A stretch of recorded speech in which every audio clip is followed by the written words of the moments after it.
Dzień dobry, mówi Dorota Freitag z Kreatywnie.com. Dziś mam dla Ciebie stylizację farbami kredowymi i zastosuję najprostszą z możliwych gradację koloru.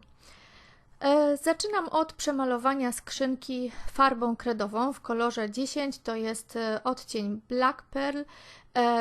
Jest to kolor, który jest mieszanką grafitu i takiego brunatnego brązu. Bardzo ciekawy odcień. Pomaluję sobie całą skrzynkę i na bokach też ta farba służy mi jako coś w rodzaju szpachli, dlatego że ta skrzynka jest lekko uszkodzona, używana przez wiele lat, ona była po prostu już uszkodzona w transporcie i postanowiłam ją sobie na własny użytek odświeżyć. Maluję tą swoją techniką na krzyż, tak żeby uzyskać krycie przy pierwszym razie, a wewnątrz użyłam koloru Purple Rain, czyli takiego głęboko fioletowego. Jest to przy okazji też zabieg, takie zaskoczenie wewnątrz mebla, wewnątrz skrzynki. Jest to zabieg stylizacyjny, który jest często nazywany jako Quiet Riot, czyli taki cichy buntownik.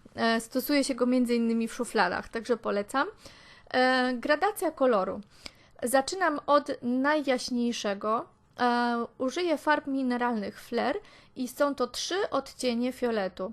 Lawendowy, Sunday Morning chyba się nazywa i właśnie Purple Rain.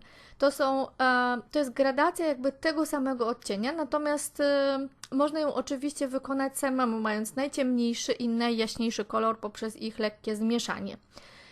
Używam szablonu, pędzla do szablonów i tak zwaną techniką suchego pędzla wykonuję te kropki z szablonu. I teraz tak, najpierw przyłożyłam szablon i wykonałam je najjaśniejszym kolorem.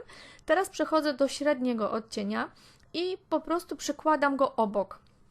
To miejsce może być zupełnie przypadkowe. Ilość też tych kropek zależy ode mnie. Można dać ich dużo więcej albo też troszeczkę porozrzedzać.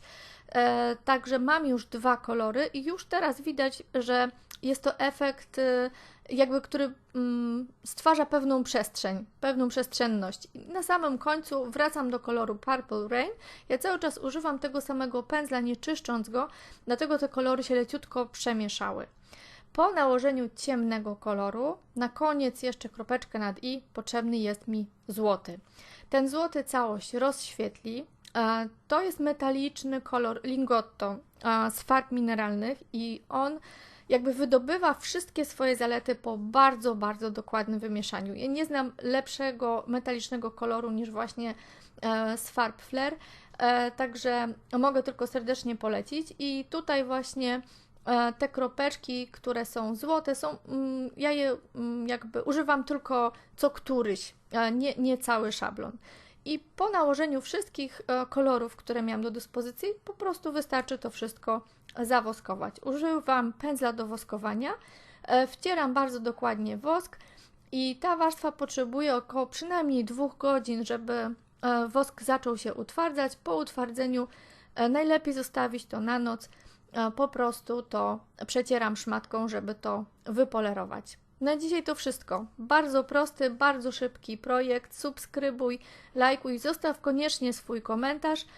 Dla mnie to zawsze wyróżnienie, jeśli ktoś ten film udostępni. Bardzo Ci dziękuję, pozdrawiam.